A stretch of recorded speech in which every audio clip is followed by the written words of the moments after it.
The stage has been set for NFL free agency next week, and the Colts could go big game hunting. Let's get to it. You are Locked On Colts, your daily Indianapolis Colts podcast. Part of the Locked On Podcast Network, your team every day.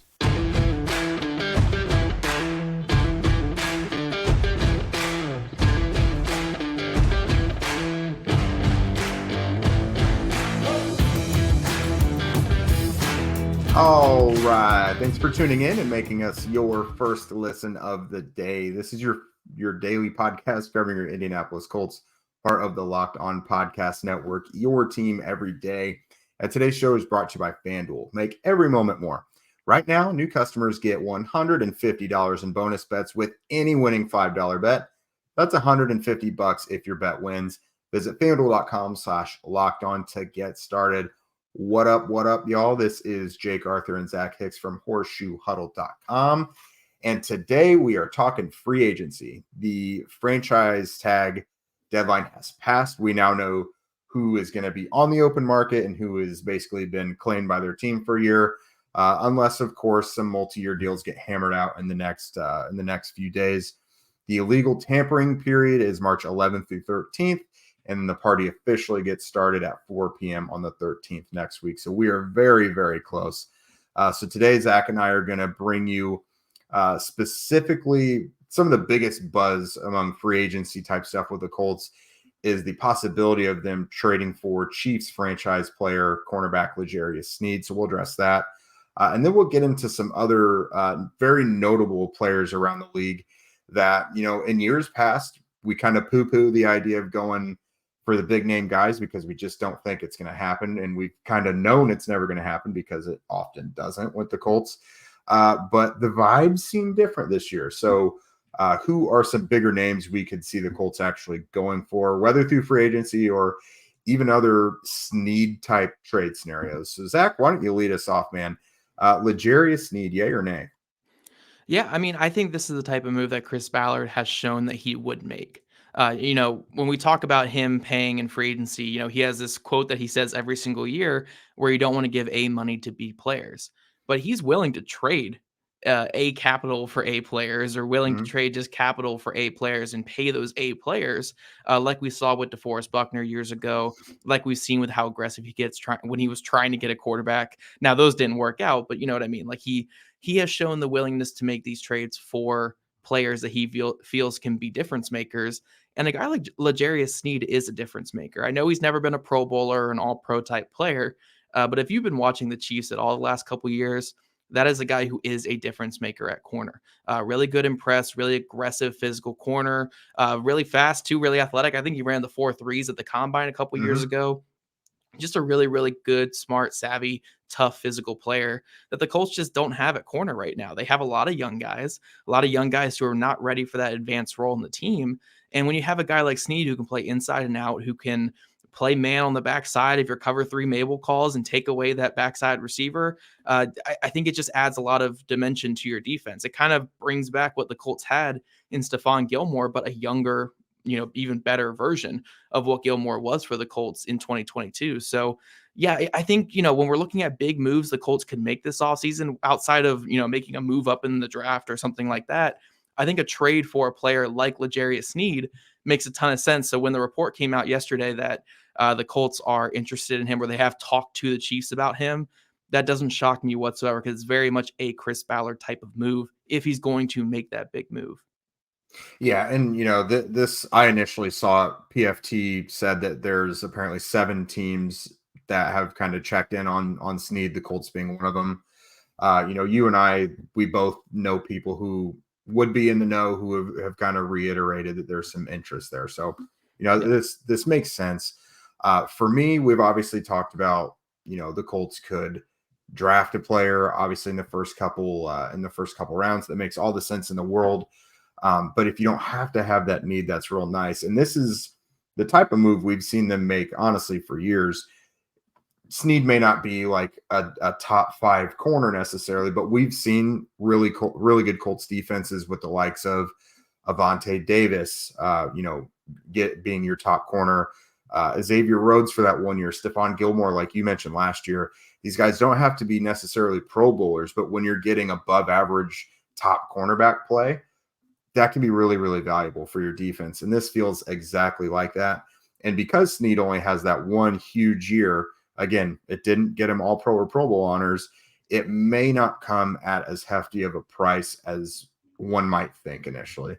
Yeah, and when you look at L'Jarius Sneed, like, don't get me wrong, it would probably take around $20 million a year to lock him up long term. It would take close to that. So that is a pretty hefty investment in this guy. And I know a lot of people are looking at it from that perspective, looking at what the compensation would be for the team trading for him. From what I've heard from a couple of my buddies who are in the KC market, they're expecting like either a third and an early day 3 pick or a straight up second round pick. They'd be really happy to get for Sneed, which I know some people are looking at this being like, oh my gosh, a really good corner, only going for like a second or maybe a third and some change. You got to keep in mind with Sneed, again, 27-year-old player, has had a lot of knee issues in his career as well. It hasn't caused him to miss a ton of games, but he does have that knee issue. So teams are a little wary of that. So yeah, I do think, if you have to give up, a good $20 million a year for him or, close to that to lock him up long term. Yeah, I think a third and some change or just a straight up second is probably good compensation. And the Chiefs are probably just looking to get younger anyway at cornerback when they already have an all pro in Trent McDuffie on the other side. So for anyone who's worried about compensation, that's what I've heard. Again, either a straight up second or a third and some change for him. I'm not saying the Colts are 100% doing this move, but I do know, again, the Colts have talked to the Chiefs. I don't think that the conversations have gone super far as of right now. I know one of my Chiefs guys kind of told me, it was like, yeah, I heard Pittman Jr.'s name was brought up in there. And I'm like, well, that means it wasn't serious right now because, it kind of, that's the early part of trade talks. You always throw these crazy, I'm sure the Chiefs also threw a first round pick at the Colts. I'm sure the Colts threw like a fourth round pick at them. That's really just how these trade talks go early on. So they're probably in that phase right now where they're just puffing their chest and throwing random names and numbers at each other, but we'll see how far it gets. But again, I think this is more than just smoke. We've seen agents in the past use the Colts with every top free agent saying, oh yeah, this guy could go to the Colts because the Colts have 80 million in cap space. This guy could go here because the Colts have this amount of cap space. Every available quarterback is linked to the Colts because the Colts didn't have a quarterback. Not anymore, baby. Not anymore. Not we anymore. Off the carousel. Right. But we've seen this for years. But this one, I really do think there is interest from the Colts. Again, I don't know how far Ballard's going to go. I don't know where the Chiefs are going to go with this, but I do believe in this interest here, and I do believe this is a type of move that the Colts could make as long as that need for Sneed checks out. As long as that need checks out, I really do think this is a place where the Colts could go at cornerback, and again, it would be a major upgrade to their room. Yeah, and financially they could do it, but it would probably be the only big ticket item they do this offseason. After the Pittman tag, they've got about $49.3 million in space, according to Over the Cap. Sneed's marker for reference for the franchise tag is $19.8 million in 2024. Like Zach said, it's for a multi-year deal. It's still going to come out to an average of about 20. So they could do it, but that might mean they have to take a haircut somewhere else. It probably means certain in-house guy, like maybe you don't have money for Kenny Moore at that point or Grover. Like they're not going to bring in Sneed and be able to bring everybody else back. So it's going to come with some buts a little bit there. But coming up, we're going to look at the offensive side of the ball and some guys around the league that make a lot of sense for the Colts. Get buckets with your first bet on FanDuel, America's #1 sports book. Because right now, new customers, you guys get $150 in bonus bets with any winning $5 bet. That's $150 if your bet wins. So bet on all your favorite NBA players and teams with quick bets, live same-game parlays, exclusive props, and more. Be the first ones to really throw it in there and get Tyrese Halliburton out of this little slump. Bet heavy on the guy. Players love when you tell them how much you bet on them or they were in your fantasy lineup. They love it. They don't get annoyed at all. So, throw all your money in Tyrese Halliburton's corner because I'm sure he really would like to hear that. Just visit FanDuel.com/lockedon and shoot your shot. FanDuel, official sportsbook partner of the NBA. And something else we want to do, guys, with the offseason coming, or it's here, but with the free agency about to start in earnest, and the pulse of the league and the Colts about to just be insane for the next few months. If you guys have any questions you want us to answer, if we get a bunch of them, we might lump them into entire episodes. But what we really want to do is, we can't do any of this without you guys, and we want to talk about what you want to talk about. So throw us your questions, and we will, at the very minimum, lump some of them together and just do, little few minute episodes, or just depending on the volume, we'll get them answered one way or the other. So just on Twitter, X, whatever Elon is having it called these days, at Locked On Colts, and put them there. If you send them to Zachary specifically, we'll catch them if we can, but otherwise, please send them to at Locked On Colts. And again, we'll lump those together and put out some bonus content for you guys, because we do really like answering your questions. Unlike professional athletes being told about how much you bet on them, we do want to answer your questions. So we're going to parlay this into our next topic. Zach, again, I talked about this at the top. For those of us that cover the team, we know the Colts have never really been in the big game hunting market. So we just immediately that topic. But this year feels like, there might be one or two pieces that really make a lot of sense. I'm looking at wide receiver specifically here. You maybe want to add some competition to that Z spot. You have Pittman in the X spot pretty much nailed down. I'm looking at, Calvin Ridley and Marquise Brown are a couple guys that can stretch the field. They've got speed and quickness. Of course, Ridley is very polarizing. He's still a very good player, still went over 1,000 yards this year. But, pretty inconsistent. But I still think a player like Calvin Ridley gives you more than what the Colts have been getting as of late. And I don't think you have to have a specific type of quarterback play to make it work. Yeah, and to a degree, I do agree with you. Where sometimes when we balance out, hey, this position we want to go attack in the draft, this position we want to attack through free agency, you have to balance out what you're looking for this upcoming season. Because if you take a player in year one, or as a rookie, you're expecting them to be out there on year one, but you're not expecting maybe as much production as you would be a free agent that you're bringing in, where that free agent needs to produce right away. They need to be gelled perfectly. They need to act like they're a veteran free agent. So if you're looking at this wide receiver core and you're saying, you know what, we just need guaranteed production. Like, we need a guy who can come in from day one and fill that Z or deep threat type role. And Calvin Ridley and Marquise Brown are just more developed at this point than a Brian Thomas or an Xavier Worthy would be in the draft. I personally think with this draft class at wide receiver, I wouldn't make a big I wouldn't go all out for a receiver in free agency with this draft class coming up. Mm-hmm. We have so many good receivers coming into the league. And if you can be cost effective with bringing in another receiver like a Brian Thomas or Xavier Worthy, I think even having to go through those lumps with those guys is more valuable than, giving Marquise Brown like a 1 year, like $12 million deal, or Calvin Ridley like a 3 year, $45 million deal, whatever that would be to get those guys to Indy. So I get where you're going with big game hunting in free agency, and I do think there are ways to improve this roster, especially on offense and defense. But Mm-hmm. I think especially when it comes to wide receiver, I just don't know if I would go big game hunting. Like, there's a couple of depth guys I'd be interested in. I'm looking at the names right here. I mean, you got Kendrick Bourne from New England, a pretty savvy route runner who can get Mm-hmm. open. You got Curtis Samuel, who won't cost as much, who can do some underneath stuff for you. You got Noah Brown, who had a big season last year. I mean, more of a special teams type guy, but he can do a little bit of that underneath stuff and some yards after catch.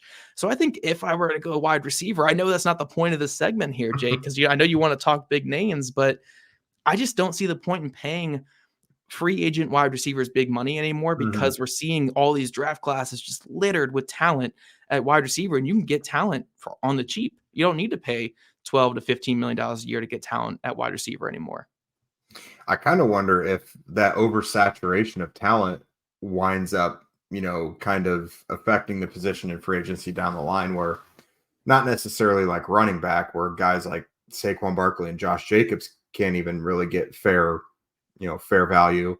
But because, we've seen guys like T. Higgins, Michael Pittman Jr., those guys are going to get their money. Like the top guys, those free agents will get their money, but like, will there just be a million receivers out there on the market and they're just not going to get paid because the supply, is way over demand. That's kind of interesting to think of down the road. But another position I was looking at, tight end, I'm interested to see what they want to do this year. Do they want to get someone who's established?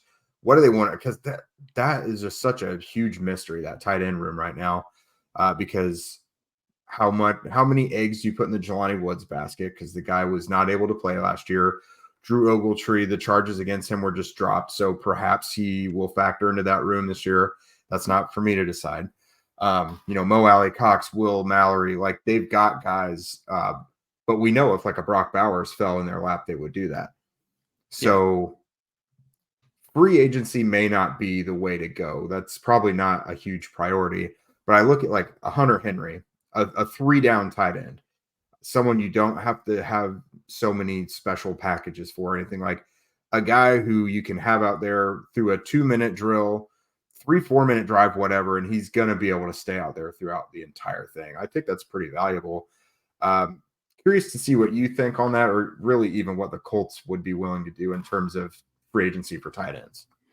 Yeah, I do think going the route of veteran tight end, at least in some capacity, makes a lot of sense for the Colts this year. Like, it maybe doesn't have to be a guy like Hunter Henry, even though I do think that'd be a good fit. Now, Hunter Henry did play for Shane Steichen years ago as well with the Chargers.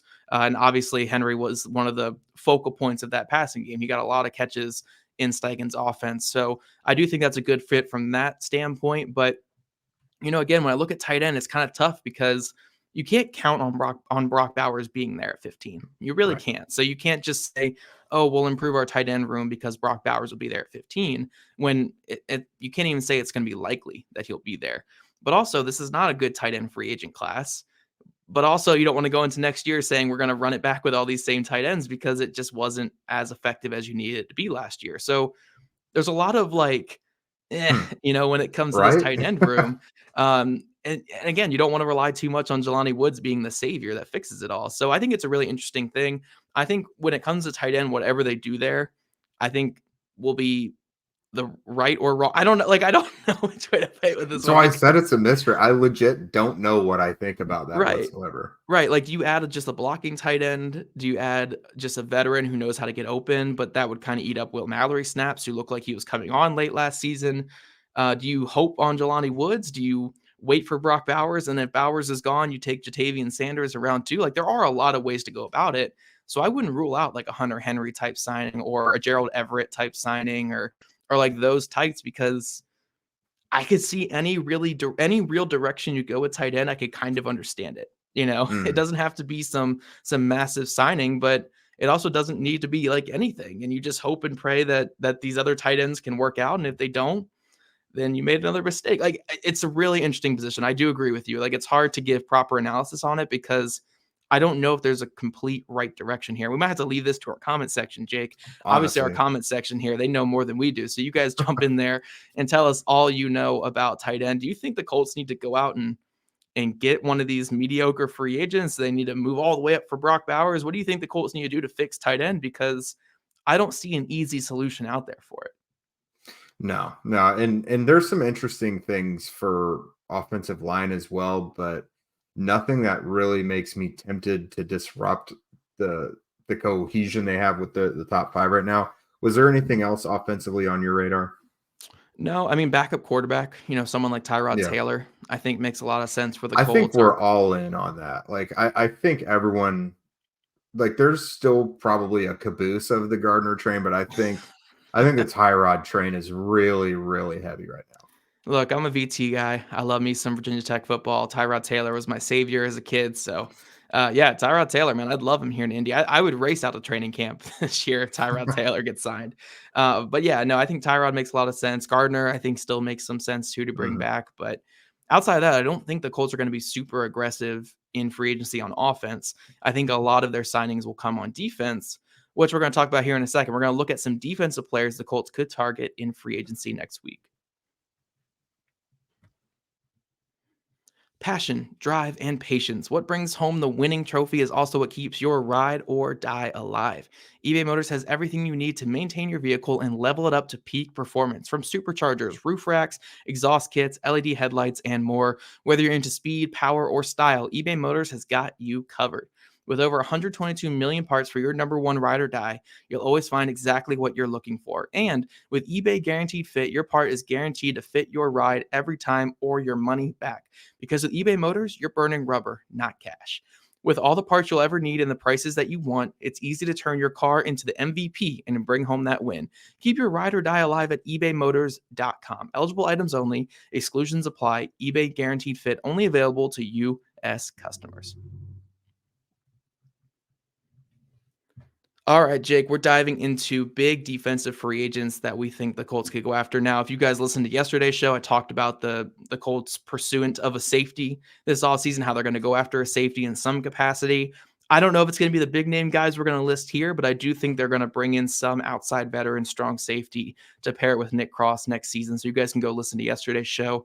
But Jake, you have some other big free agents here. I think one here is really interesting that you put Christian Wilkins on here from the Dolphins, who wasn't franchise tagged by the Dolphins, big defensive tackle, fantastic player. I think I saw some other people listing the Colts as a good potential fit for Wilkins as well. I would be really intrigued by that because I think Wilkins is great, but spending like 40 something million dollars a year on defensive tackles kind of scares me a little bit. It does. And for me, it comes with the caveat of you decide to move on from Grover and get a couple years younger. You don't get Wilkins and Grover. It's an either or. Grover's 30, Wilkins is 28. He's got, a little more juice, but as we know, big Grover fans here. So this is a hypothetical. But yeah, that's a lot of money. But at the same time, a lot of these teams that get deep in the postseason or even win the Super Bowl, their defensive lines are bonkers. And I think that would create a bonkers situation because, again, that's a team that had 51 sacks last year, and you're adding a really, really good, a really, really good interior player in his prime. But overall, this defensive free agent class is nice. Like, you look at edge, you got Danielle Hunter, who, for the love of God, just give him a multi-year deal because the guy answers the bell all the time. He's an elite pass rusher, still rolling strong. Jonathan Grenard, who I think both of us were big fans of his coming into the league, was the absolute heartbeat of the Texans defensive line last year. I think 12 and a half sacks. Bryce Huff, who I'm going to take huge credit for being in love with him coming into the draft that year. I was a big Bryce Huff and O'Shane Ximines guy. Just Bryce Huff. You don't mention O'Shane now. Just Bryce Huff. See, you don't just mention your victories. You got to mention the guys who got a raw deal as well. Big O'Shane guy.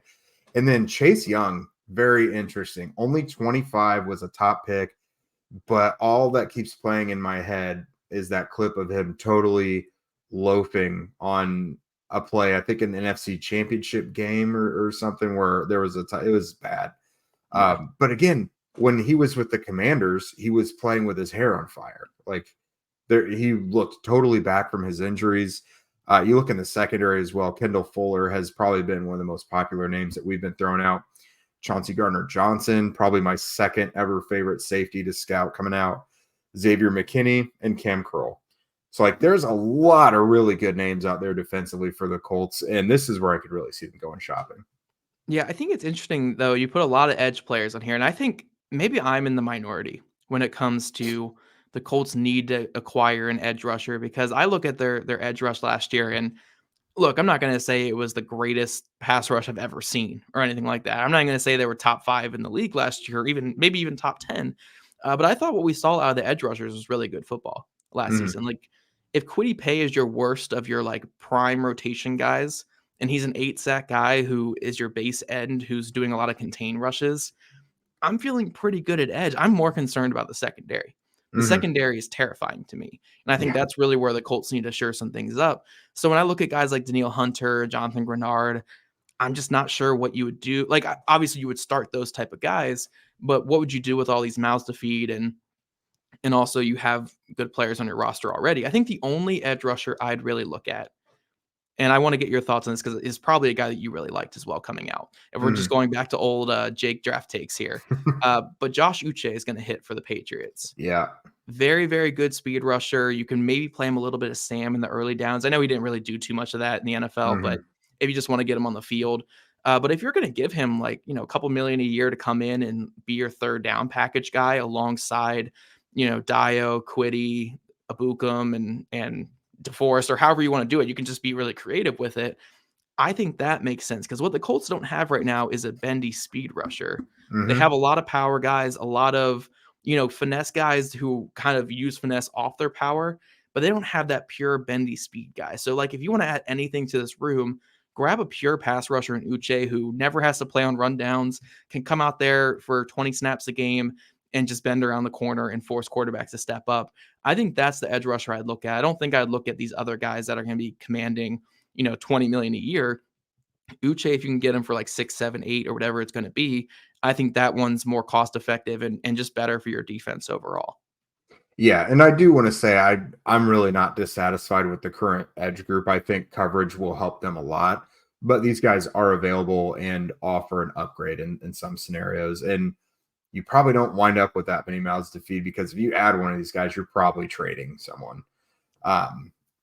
But still, it's interesting to think about. I think our comment section is going to be awesome because the people who are pro bargain Ben Ballard are going to be on your side, and then we always have a contingent that is pleading with Ballard to spend money. So that'll be really fun. But no, I think these guys are really interesting. Secondary wise, though, you like I mentioned, Kendall Fuller and Chauncey Gardner-Johnson, veterans that can play in multiple spots, and shockingly, Gardner-Johnson's still only 26. Like, that's pretty. I don't know about isn't that. that surprising? I don't know about that. There's no But way. I think there's a reason he's on a new team every year, though. You know what I mean? Yeah. Like there's like, he always has like a strong support system of people that absolutely love him, but like no one seems to want to give the guy big deals. Yeah. But even looking at, I know you talked about some safeties yesterday as well. But Xavier McKinney and Cam Curl, both of them are only 25. Yeah, I think those would be massive moves to acquire either of those guys in free agency. And if they don't do the Sneed type deal, spending your money on one of those guys would be a massive upgrade to your defense. But one thing I wanted to ask you before we got out of here, Jake, is, I know a lot of people like to do the cost effective analysis of potential moves. So a guy like Sneed, you could get for maybe a third and a fifth. Let's say a third and a fifth. You get him, but you're paying him like 20 million a year, where Kendall Fuller, you don't have to give up anything and you can get him for like 14 million a year.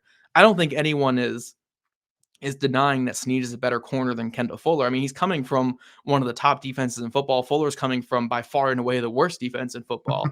So where would your head be with that? Would you make the bigger move for Sneed and pay him more and take the bigger risk with him? Or would you just say, okay, let's just give like a 1 or 2 year deal to Kendall Fuller and keep our picks? And, we like our draft picks, like old Ballard, like he always likes to say.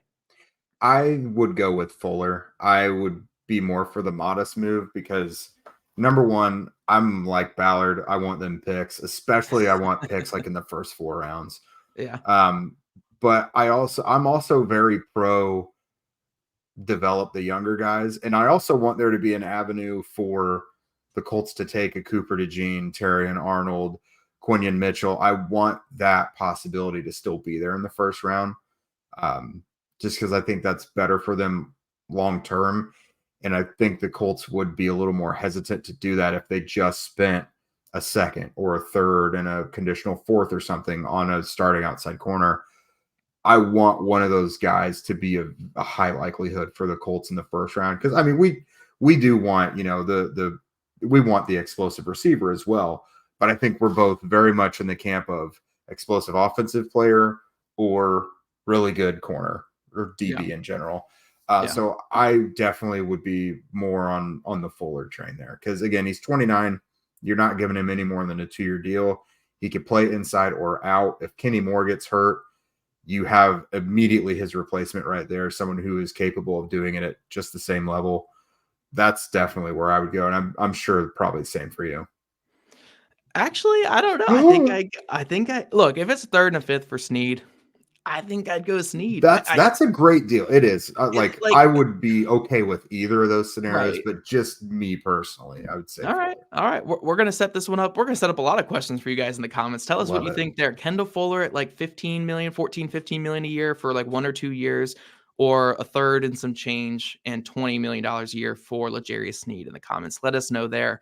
I want the bigger playmaker because I think this defense needs it, but I like Kendall. Look, Kendall Fuller's a VT guy. I have to say, I love VT guys, so I'm all for it. But let us know in the comment section what you think. Before we get out of here today, though, guys, I know we didn't talk much about prospects, but the Indy Draft Guides pre-orders are now open. For $8.99 with code DraftMans, you get access to an essential piece of reading for Colts fans, both before and after the draft, featuring 225 in-depth scouting reports, features, and much more. Click the link in our show notes to pre-order today. And you guys, when the draft guide drops in early April, you can tell me all about how many times I called Chris Ballard crazy in some of these things. I think I called him crazy multiple times in some of my write-ups. So you guys can joke around with me and let me know how many times I called him that. And if you guys don't already, make sure you follow at Locked On Colts, at Jake Arthur NFL, and at ZachHicks2 on Twitter. Also subscribe to us on YouTube, wherever you listen to your podcasts. We love your guys' ratings, reviews, and we'll catch you guys back here in the beautiful Indianapolis afternoon.